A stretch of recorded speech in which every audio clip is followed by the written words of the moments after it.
Hello, I'm Ayrton Cable and I'm an iwill ambassador, and I'm joined here with Vince Cable, who also so happens to be my granddad.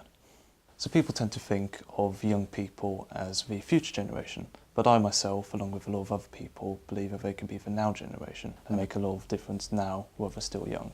What are your thoughts on that? Well, I totally agree with you, and it's imperative that they be given the opportunities to do so because, we're an old country. People are getting older, the average age. People are increasingly preoccupied with questions like caring for the elderly. But if the country is going to discover optimism and drive and innovation, we've got to mobilise the energies of young people. That's one of the reasons my party, the Liberal Democrats, is committed to having votes at 16, because it gets young people more actively involved in public affairs at an earlier stage in their lives. It happens in Scotland, in Scottish elections, and works very well, and we need to do that here. So you've been an MP for many years now. So are there any sort of stories that have stuck with you over the years of young people making a difference within the communities or nationally as well? Well, I've come across many cases, some of them very moving. A few months ago, a young woman came to see me. She had suffered mental illness. She was, I think, about 18, 19, and she'd had mental illness almost all her life since she was a young child, and had struggled with it. But she was on the way to recovery, but what she was doing was, instead of just sorting out her own problem, she had become an ambassador for promoting the treatment of mental illness amongst young people, because there is an epidemic. It is alarming.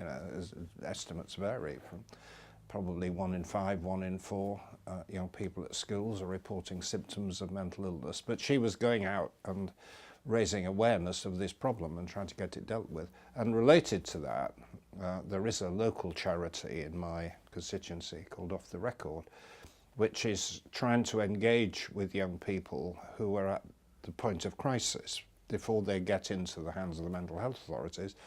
And there is a team of young people who are part of their network, who act as mentors and advisors and help young people so that they can talk to people of their own generation. And it is a self-help organisation for young people, and it's enlightened and it works.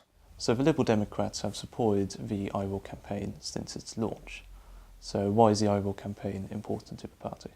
Well, the iwill campaign, it presents us with a real challenge that in this country there is a real danger that the preoccupations of older people will be imposed on young people. We now have an example in front of us, which is with Brexit.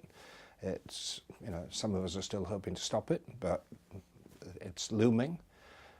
And this is a classic case where older people, over 65s, a substantial majority voted Brexit, a substantial majority of younger people voted to stay. There are large numbers of 16, 17, 8-year-olds who weren't able to vote last time, who will be if there's an election in future, and whose views are quite different from those of older people. And if we're going to stop the older generation imposing its prejudices on young people and depriving them of the freedom to travel, to work, to study in Europe, this is an opportunity that we just have to grasp. Iwill Week is at the same time as Parliament Week. Now, there's quite a lot of people think that young people are apathetic to politics because they think that their voice cannot be heard within the political spectrum. And for the same reason, a lot of young people don't vote. So if you could send them a message, what would you say? Well, I think it's a myth to say young people are apathetic. I spend a lot of my time going around local schools. I find most of the young people I meet are engaged, incredibly well informed, much better than I and my contemporaries were when we were at school. And their voice has got to be heard because the voice of older people is heard all the time. They do turn out to vote, they do get involved. And if young people don't get active and get engaged, they're just going to be shafted and their priorities are going to be ignored. So for goodness sake, get organised, let's hear your voice and get active and involved.